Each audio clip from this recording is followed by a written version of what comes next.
This moment here, the referees will give it to the person who's initiated the contact on the blade, who's initiated the beat.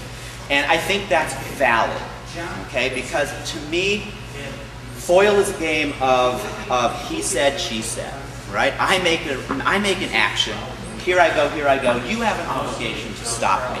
I have an obligation to execute the action correctly, but you have an obligation to stop me. And if you can't stop me, I think I get the benefit, all right?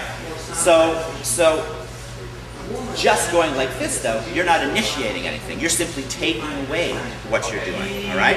And that's not establishing that right of way. If you find that blade though, and you're coming here, as long as it's not 15 steps down the line, I think you're pretty safe with that bent arm attack. So I teach it because it's critical, because those fencers at that top level are so good at going boom, boom, boom, boom, boom, boom, boom, finding that blade, and they just throw out multiple parries and be very active on their defense. And I'm going to talk a lot about active defense today,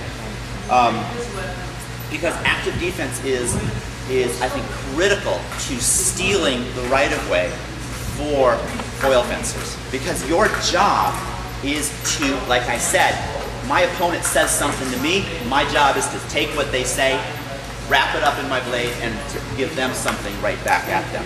And so you have to be active going backwards. If you're not active going backwards, and you're passive, and you're just waiting, they're gonna hit you. They're too fast, they're too good, they see things before you see it, and you have to steal it earlier on in the phrase. So we're going to talk about active defense a lot when we get to the drilling part of this a little bit more. Yeah, sorry. Here and then you put it. Yeah. Do you modify the recovery to help? Not so much. No. I mean, from here, this is a pretty, I'm infighting, I'm stabbing, I'm remising, whatever I'm doing here. I just want them back fast in a stable position. I don't have them keep down like that at all. But I do teach that bent over attack remise position. And it's something we do work on in lessons all the time. So, yeah. So basically what you said is you'll take the blade, go back, get a bent arm, and then finish, and is that... Well, well, there's two things. Okay, so... Don't you lose the right of way? Here's the thing, yes and no. It's risky. That's the fine line. That's the fine line. Yeah, sure. It's risky, right? It's risky. Absolutely it's risky. But fencing's risk. Fencing is all about taking risks and doing it successfully. So going forward, all right? This is do the same thing I have been. It's called clogging the zone. Yeah. So I'm coming at him. Right. I'm not doing, that's not an offensive action on my part. That's a series of hopeful probes. Right. And Exactly. if he gets in balance before I do, Right. I'm hoping to break this, but And I can make the hit.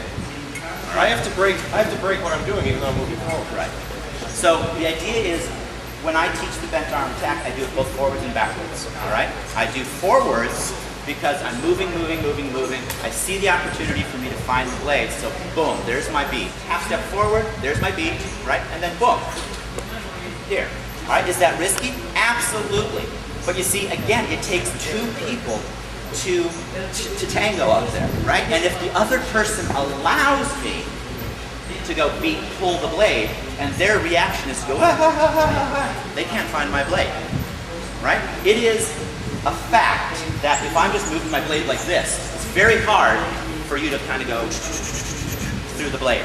So how do you get through it? You don't. You take your blade away, you wait till they panic and make a big action, and then you finish, okay? So it takes two people to make that work, and a lot of the times, though, it does work, and it works really, really well on many, many levels.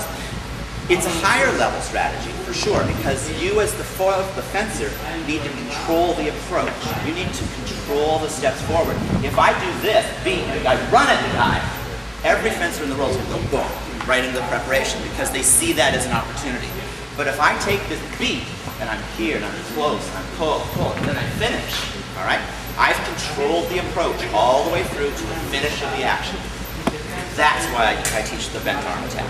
Because it is powerful. It is risky, but it is powerful.